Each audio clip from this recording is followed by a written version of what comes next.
Hi, sweeties. We are making mashed potatoes today with a super easy, fast mashed potato hack from Food and Wine magazine. I saw it on Twitter and knew I had to try it because I wanted to make this tasty shepherd's pie, and you got to have some mashed potatoes to go on top. Perfect time to try this trick.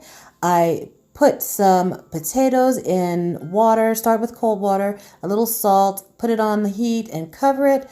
Just simmer for about 20 minutes until they are tender all the way through. And then get yourself a cooling rack, has to be one with the grid like this, and slice your hot potato. It works better, I think, if it's hot. When it's cold, your potatoes are going to be more firm. So definitely protect your hands with, I'm using a silicone glove, but you can use a kitchen towel. And Food and Wine recommends you just press your potato straight through the cooling rack or baking rack, whatever you use the rack for. And look at how easy that is. Fast. I've never seen it, mashed potatoes done faster than that. You just press the potato right through the grid and it comes out super easy. I really should not have thrown those potato skins away. That was a bad move. I should have just sprinkled it with salt, pepper, a little bit of olive oil, and crisped it up in the oven for a tasty snack. Next time I will not throw those potato skins away. That was a bad idea. But look at that. They just fall right through the grid. Easy peasy, super fast. But, is it really mashed potatoes? Do they come out nice and silky smooth? Well, we'll see as we get further into the process. Look at that. This is my second potato already. Just pressing it through the grid. Protect your hands.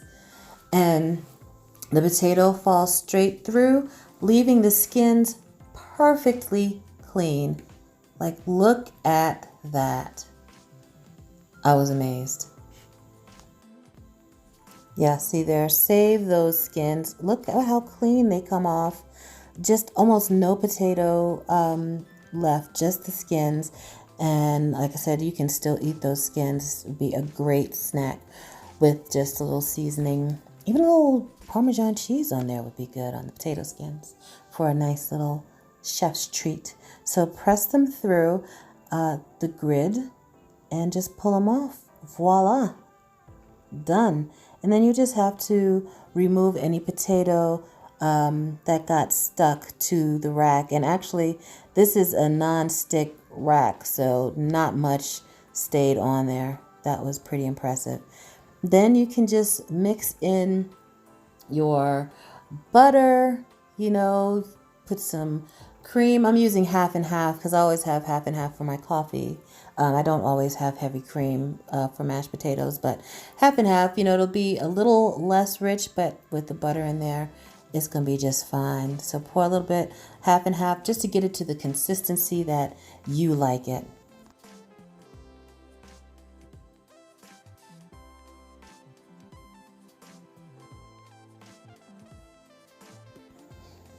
And then I mixed some grated cheddar cheese, a little sharp cheddar in your mashed potatoes to go on top of that shepherd's pie. I'll put the link to that shepherd's pie video. I'm going to get that up for you ASAP. It was really tasty. But now, as I was stirring it in, I noticed that the potatoes were not really smooth. They still came out a bit chunky with, even though I pressed it through the grid. So I decided to see if I try it a little bit differently. If I take a potato and press it through, but kind of push it back and forth across the grid, would that make it come out finer?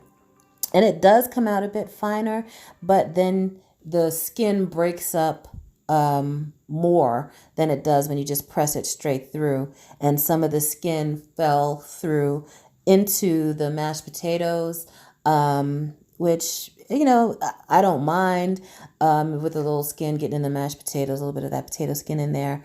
But, if you don't want that in there, then that, can be a little bit of an issue. See how much the potato skins break up.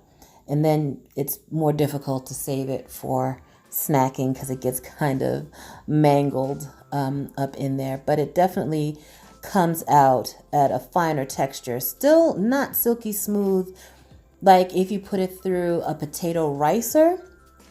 But you know what? Honestly, it was good enough, and it made a pretty good topping for my shepherd's pie.